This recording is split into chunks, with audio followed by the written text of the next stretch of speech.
Isso aqui parece inofensivo, né? Mas como anestesista, se eu descubro que você tomou água antes de entrar na sala de cirurgia, eu sou obrigado a cancelar seu procedimento. Não é regra boba, não é burocracia.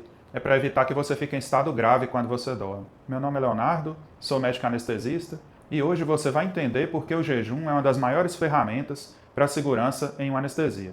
Bem-vindos ao canal Mistérios da Medicina. No dia a dia, seu corpo é uma máquina de defesa. Se você se engasga com algum alimento, por exemplo, você tosse. E por que isso acontece? Isso acontece para evitar que os alimentos caiam nos seus pulmões, causem lesões graves que poderiam te impedir até de respirar.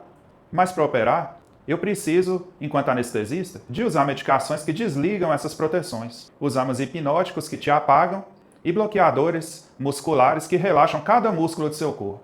E tem outra curiosidade interessante. Você sabia que existe uma porta entre o esôfago e o estômago, o esfíncter esofagiano inferior, que impede o alimento de retornar do estômago para a boca? Quando induzimos anestesia, essa porta também relaxa. Sem essa trava, sem o reflexo de tosse, o conteúdo do estômago pode subir e entrar direto na traqueia. Isso é chamado de broncoaspiração, uma das causas de morte em anestesia mais importantes até hoje. Mas o detalhe mais assustador é esse. O perigo não é só de você entalar com a comida. O suco gástrico, ele é ácido clorídrico praticamente puro. Se cair em sua mão, por exemplo, ele queima.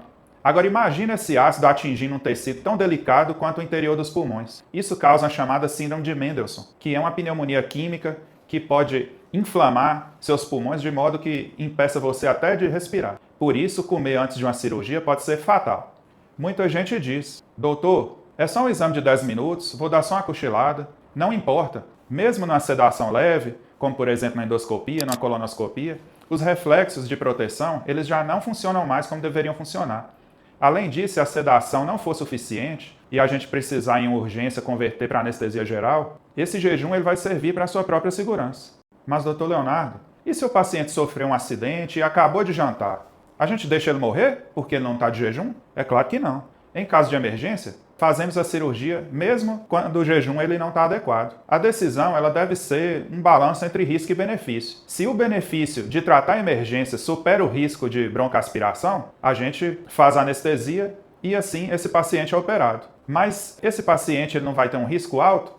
É aí que entram algumas técnicas especiais que os anestesistas costumam utilizar. Aqui entra a técnica de indução de sequência rápida de anestesia. Nós usamos medicamentos de ação extremamente rápida para o paciente ele dormir, apagar em segundos, permitindo a intubação imediata, uma intubação rápida, para poder isolar o pulmão, fazendo com que essa broncoaspiração aí em potencial desse paciente que potencialmente esteja com o estômago cheio, não venha cair esse líquido para os pulmões. É tenso, mas salva vidas. Aí você pergunta, por que não fazemos isso então com todo mundo? Porque a indução em sequência rápida, ela tem mais riscos e efeitos colaterais do que a técnica convencional.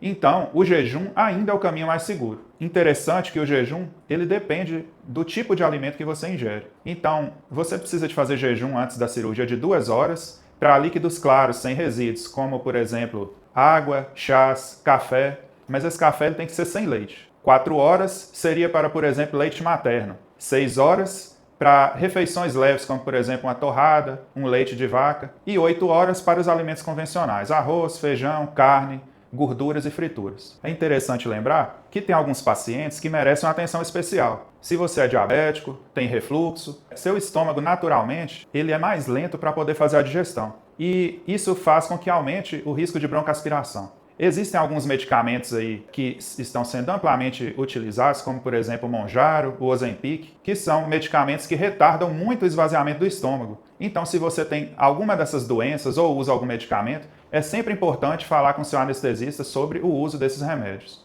O jejum, na verdade, não é para te deixar com fome, é para garantir que você acorde bem para abraçar sua família depois da cirurgia. Se você já teve uma cirurgia adiada por causa de um cafezinho, por exemplo, comenta aqui se agora você entendeu o motivo. Se você achou que esse conteúdo foi útil, compartilhe aí com seus amigos nas redes sociais, para alguém que possa estar prestes a sofrer um procedimento cirúrgico, um procedimento sob sedação. Se inscreva aí no canal Mistérios da Medicina e nos vemos no próximo plantão. Fique com Deus e até a próxima.